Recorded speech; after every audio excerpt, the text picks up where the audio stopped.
아내의 자는 얼굴. 최서해. 날씨가 갑자기 추워졌다. 가을이 가고 겨울이 왔으니 추워질 일이다. 더울 때가 되면 덥고 추울 때가 되면 추워지는 것은 자연의 힘이다. 자연의 힘을 누가 막으며 무어라 칭언하랴. 하지만 자연의 그 힘에 대항할 만한 무기가 없는 사람들의 입에서 칭언이 안 나올 수 없는 일이다.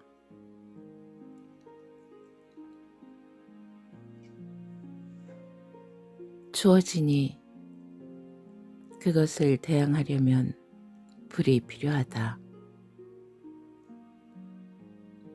나뭇발이나 단단히 장만해야 될 것이다. 그것은 방을 데우는 데 필요하지만 찬눈과 쓰린 바람을 무릅쓰고 거리에 나다니려면 의복도 빠지지 못할 요구 조건의 하나이다.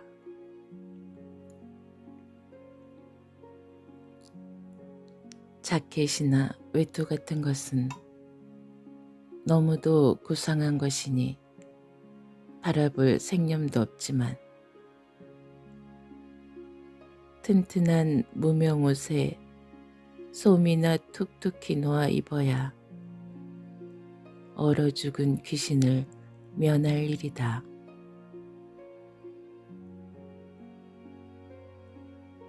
나뭇발이 의복은 바깥 장치지만 속 장치도 그만큼은 필요하고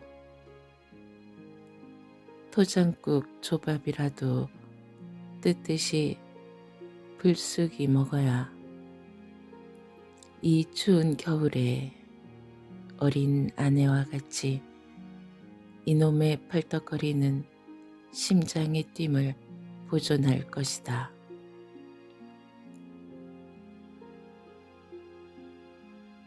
무엇보담도 이 3대 요건, 나뭇발이, 의복, 쌀인데 어찌해야 이것을 얻나. 못 얻으면 아까운 대로 북망산천에 한 줌 흙이 될 것이고 요행으로 얻으면 하루라도 무너져가는 세상 꼬락서니를 더 볼 것이다.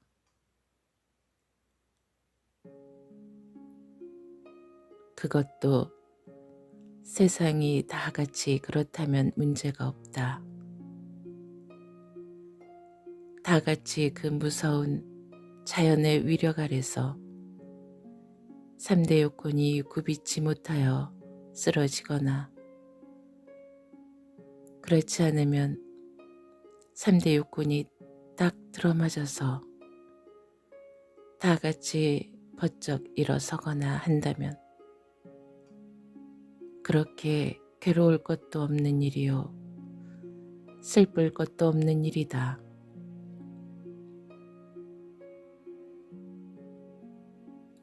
그러나 세상은 그렇지 않다. 그렇지 않으니 괴로운 일이요 슬픈 일이다.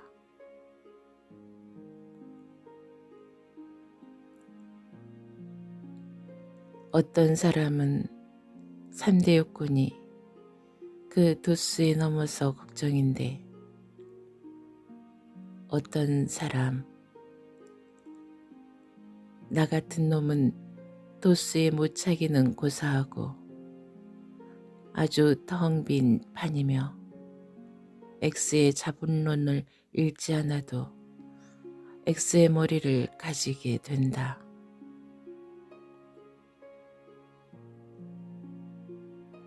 프롤레타리아 운동자와 접촉을 못해도 자연 그렇게 된다. 이렇게 해서 이 세상은 소위 자본 문명 중심의 이 제도는 제2세, 제3세, 100세, 1000세의 많은 X를 만드는 것이다. 하여튼 제도는 묘하다. 꽤 고소하게 되었다. 염통에 고름든 줄은 몰라도 손톱 눈에 가시 든 줄은 안다고. 자연 문명은 속 썩는 줄을 모르고 거칠의 자랑에 비린냄새 나는 웃음을 금치 못한다. 참 묘한데 꽤 고소한데 흥.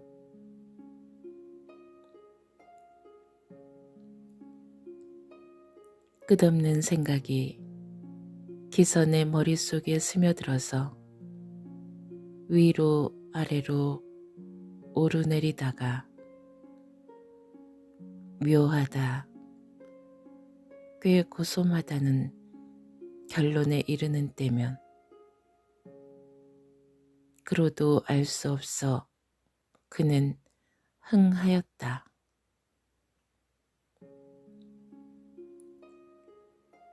그 코웃음,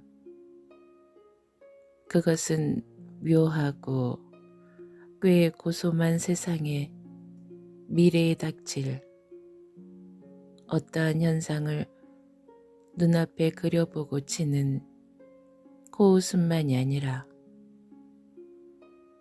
자기의 조그마한 힘을 조롱하는 뜻도 없지 않다.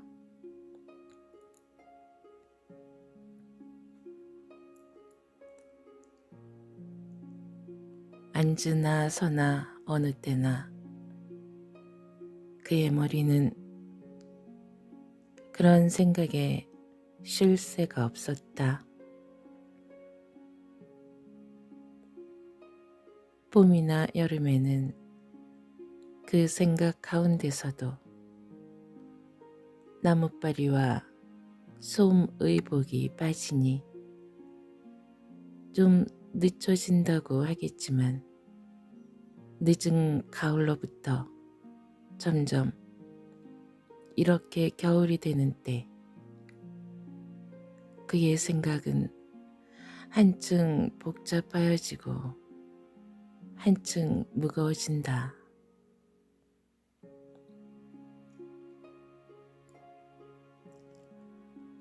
한 몸이면 또 몰라.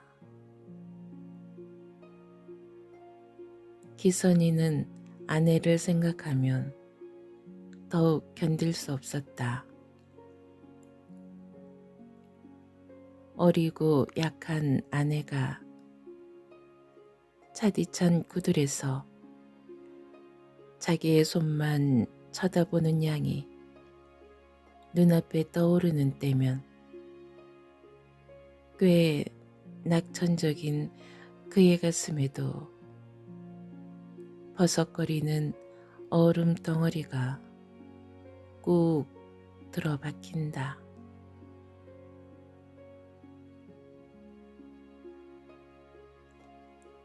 이러는 때마다 그의 머리에는 번쩍번쩍하는 불길이 번개같이 지나갔다. 일어났다 꺼지고 꺼졌다가 일어나는 그 불길. 처음에는 퍽 느리더니 이제는 도수가 너무도 잦아서 일어났다 꺼지는 남은 빛이 마저 사라지기 전에 뒤미쳐 번쩍하여 좀만 더 지나면 X과 XX 엉켜서 한 커다란 XX 될 터이니 그렇게 되면 어찌 그 뇌 속에서만 논리라고 보증을 하랴.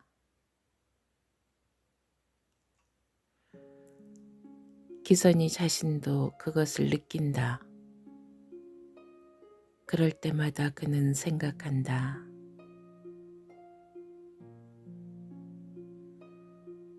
광화문이요.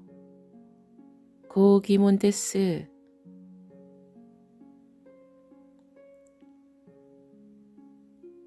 뒤숭숭한 생각에 어디가 어딘지도 의식지 못한 기선이는 전차 차장의 소리에 놀라서 뛰어내렸다.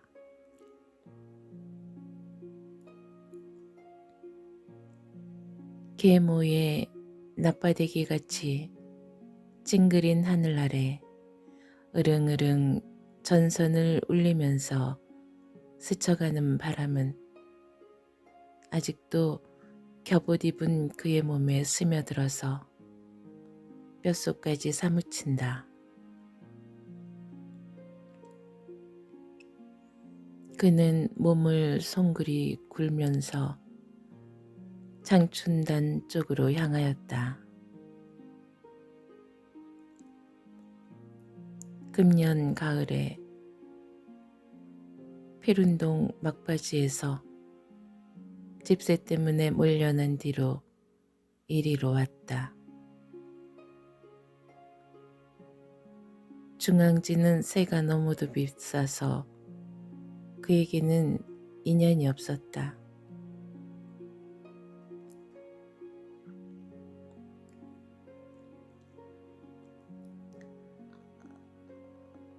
저녁밥을 먹은 뒤에 그는 책상에 마주 앉아서 책을 읽었다.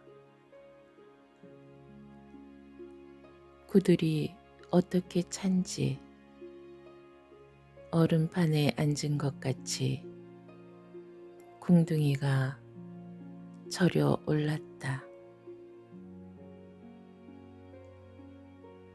곁에 앉아서 바느질하는 아내도 추운지 몸을 옹송그리고 앉아서 바느질을 하는 그 낯빛은 검푸르다.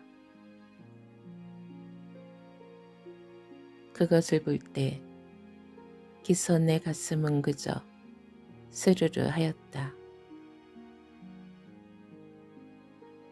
그는 읽던 책을 턱 덮으면서 여보 추운데 내일 하고 어서 자우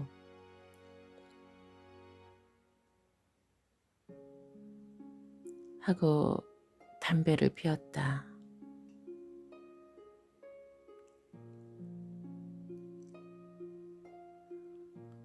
솜을 어서 사야 할 텐데 어쩌면 좋겠소. 아내는 남편을 보았다. 솜? 사지? 흥. 남편은 코웃음을 쳤다. 내일은 사다 주어, 응? 아내는 인정이씨 말했다. 그래, 내일은 꼭 사다 주지.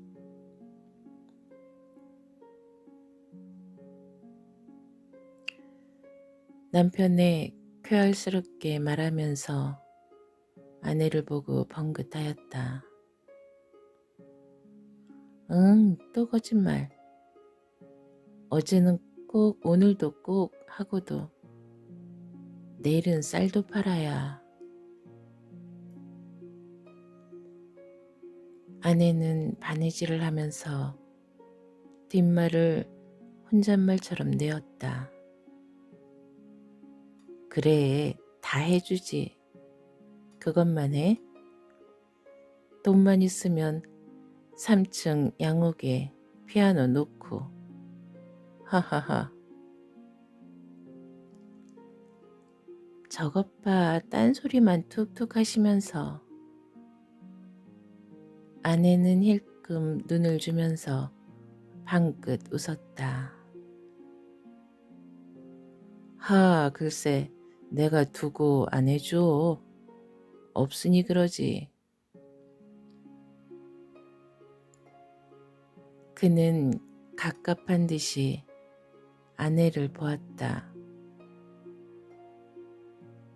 그런데 집세 때문에 오늘도 왔던데.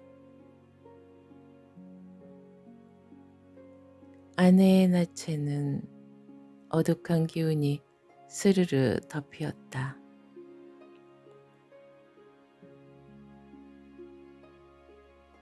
뭐랍디까? 뭐라니 창피 막심해서 사람이 나가라는 둥 별별 소리가.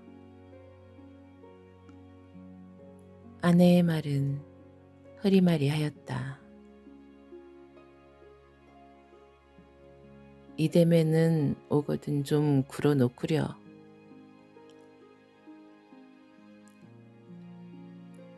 남편의 소리는 짜증의 절반이다.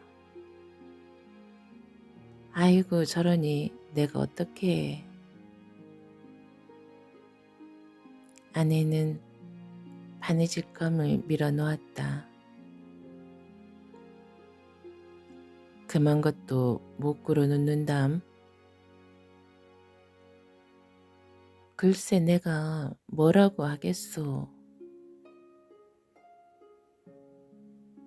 아내는 청혼이나 하는 듯하다. 그만 배심도 없이 어떻게 살겠소. 없는 놈이 배심이나 부리지. 아따 당신은 배심 잘 부립디다. 빚쟁이가 오면 말도 못하면서 흥 흐흐 하하하. 아내의 웃는 바람에 그도 웃었다. 나는 그렇다. 빚쟁이가 오면 자기 역시 한풀 죽어진다. 자기가 그렇거든 아내는 더 할 일이다. 그도 그런 것처럼 다 알면서도 뒷자중에 공연히 푸덕거리를 놓은 것이었다. 더구나 그 무렴치한 가주의 우악한 소리에 개냘픈 아내의 목청을 비교하여 보고 그들이 서로 만나 나가라 말아라 하고 집세 때문에 다투는 광경이 눈앞에 선연히 떠오르는 것 같아서 불쾌하였다. 동시에 아내가 불쌍하기 그지없었다. 그는 다시 책을 들었다. 모든 화를 잊어버리려고 하였다. 주관이 힘세게 움직일 때 객관적 용납을 허락치 않는 것이다. 입으로는 줄줄 읽었으나 눈으로 보았으나 그것이 무슨 소린지 알 수 없었다. 머릿속에는 이 생각 저 생각이 용솟음을 쳤다.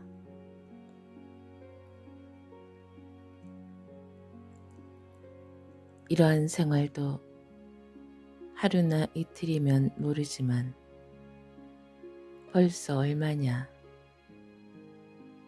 30년 가까이 어느 날 볕이라고 볼 데가 없으니 고생도 할 대로 다하였다. 내일이나 명년이나 이렇게 희망을 붙여왔으나 그 날이 그 턱이다. 겨우 일자리라고 얻어놓으면 월급이 나오지 않고 그렇다고 뛰어나오면 역시 일자리를 얻기 어렵고 이제는 막다른 골목이다. 그것도 혼자 있을 때 같으면 배고프나 헐벗으나 괜찮겠지만 여편네까지 거느리게 되니 짐은 몇 갑절이나 더 무거워졌다.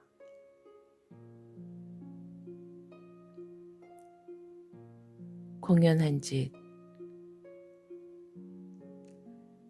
그는 너무도 괴로운 때면 이렇게 아니하였다는 것을 후회하였다.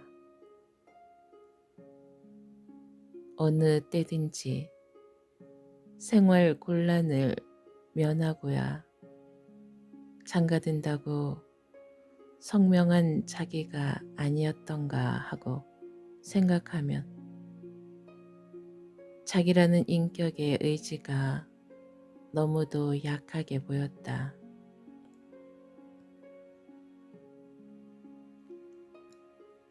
그러나 한 걸음 더 들어가는 때에는 그의 생각은 뒤집혔다.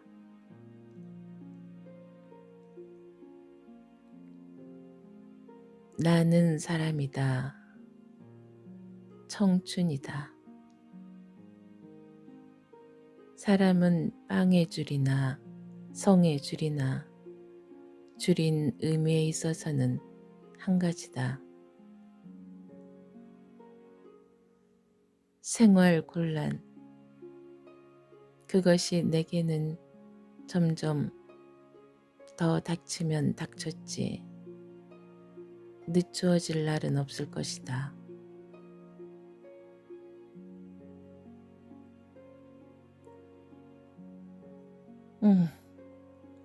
어떤 놈은 계집을 세네씩 가지고 어떤 놈은 하나인 것도 못 먹여서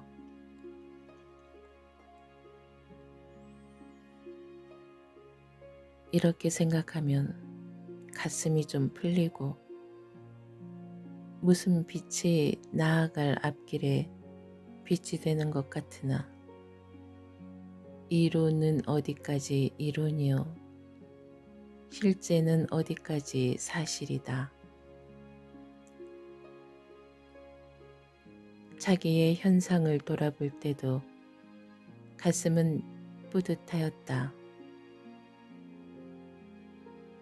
그는 펴놓았던 책을 덮으면서 아내를 돌아보았다. 아내는 아랫목에 펴놓은 이불 위에 입은 채 옹송그리고 누워서 삭삭 잔다.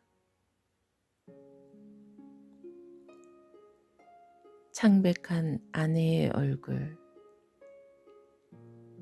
자기와 처음 만날 때에는 포동포동한 두 뺨이 발그레하고 빨간 입술에 윤기가 흐르더니 불과 1년이 못 되어서 뺨이 드러나고 입술이 검풀었다.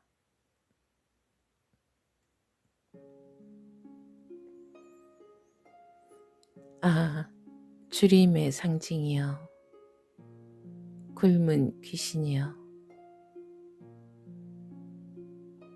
그것을 본 그의 머리에는 지나간 기억이 또다시 번쩍거렸다. 밥이 적으면 자기는 배가 아프다고 핑계를 하고 적게 먹었고, 구들이 차면 자기의 체온을 아내에게 전하려고 애를 썼다. 그 아내도 어떤 때는 꾀배를 앓고 들어 누워서 밥을 한 술이라도 더 자기 입에 넣으려고 애쓰는 것을 보았다.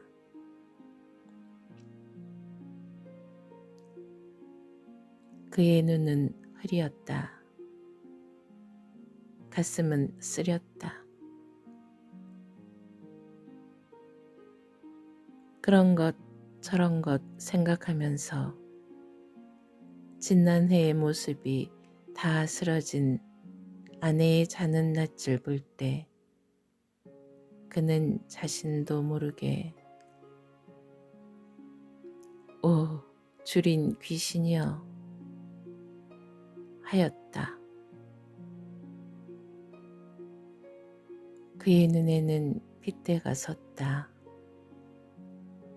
그 모든 것이 보기가 싫었다. 주위는 검은 연기가 들어찬 것 같았다. 그러나 초조 분분이 흘러서 끓던 생각이 주저앉을 때 그의 가슴에는 말할 수 없는 정회가 치밀었다.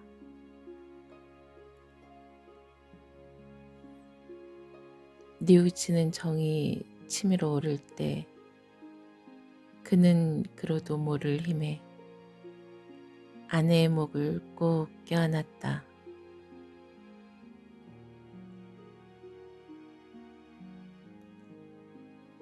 기선의 두 눈에서 흘러내리는 뜨거운 눈물은 방울방울이 아내의 낯에 떨어졌다.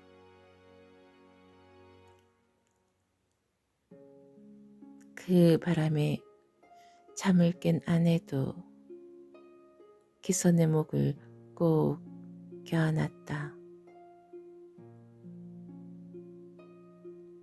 뜨거운 청춘의 가슴에 끌어넘치는 순진한 정이 서로 엉키는 때에 사람은 새로운 힘을 얻는다.